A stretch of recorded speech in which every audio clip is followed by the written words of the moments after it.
cap for that? Because I know for an H-1B visa, there's always a cap. There is a cap on H-1Bs, yes. Yeah, but for the rest of them, like for a family, for a spouse, are there caps for those as well? Some of them, yes. Some of them are not.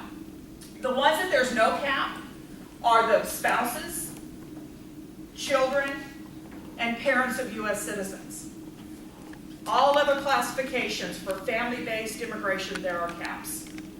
And that's why there are waiting times, and that's why we call them priority visas, priority immigrants. And I have a visa bulletin somewhere that I brought with me. But other than those three, the spouses, the children, and the parents of U.S. citizens, they all have numerical counts that we go by. And then part of it depends on the country that the person's from. And is there like a time period where the person will get the visa that they require for that certain petition? For example, for an H-1B visa, it takes a couple of months and then you get it because you apply maybe a year, I think. For those ones, is there like a time period where they have to get it where it can go on forever until it's... Well, the numbers are cut off every year. Okay. So that's done by fiscal year. Okay. But that's a non-immigrant classification. Whereas the spouses and the children and the parents and the family relationships, those are immigrant petitions. So that's for someone to immigrate permanently to the United States versus being here as a temporary worker.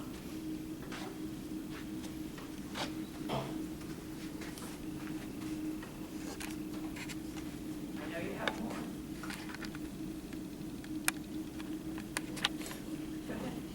Does having a green card automatically void any other visa I have? So if I have a residency visa for say 10 years, and if I'm moving here into it, if I get a green card and for a year, am I barred from the United States despite having that green card? No, you're not barred from the United States, but typically someone who immigrates to the United States and gets a green card doesn't need a tourist visa any longer. Because you can only be one of the two. You can't be an immigrant and a non-immigrant at the same time.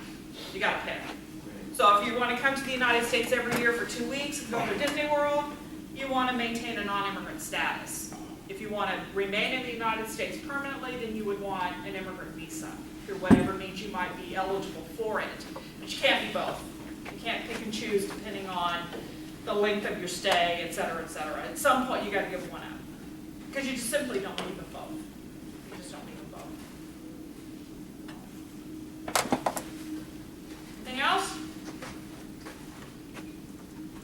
Okay. Mr. Zeller's up.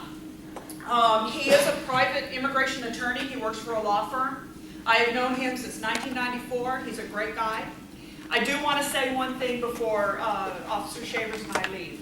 While we're doing this outreach together, and we're very, very happy to work together, because we both want the same thing. We want the right benefit for the right person at the right time. I just want you to understand that my agency, U.S. Citizenship and Immigration Services, does not endorse any immigration attorney or any attorney at all, or any accredited representative.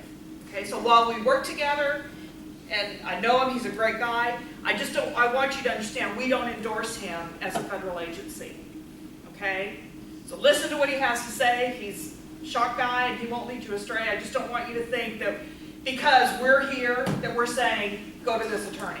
Because that's not what we're here about. We're all three of us are here to educate you. We come from different perspectives of the immigration system. You know, I talk about benefits. Officer Shavers talks about fraud. And what Mr. Zeller has that I don't have is, you know, the knowledge about employment-based petitions and things like that. So milk him for all he's worth. He's a great guy. And thank you all very, very much for your time, your attention. I do want to leave these two things with you. Again, one is how to make an appointment to come into our office if you ever have the need. And then the other one is how to avoid immigration scams. And if you do need help with an immigration issue, it just kind of explains how you can do that, you know, what to avoid so that you don't get into trouble and waste your money. Okay? So thank you all very, very much. Thank you. Thank you.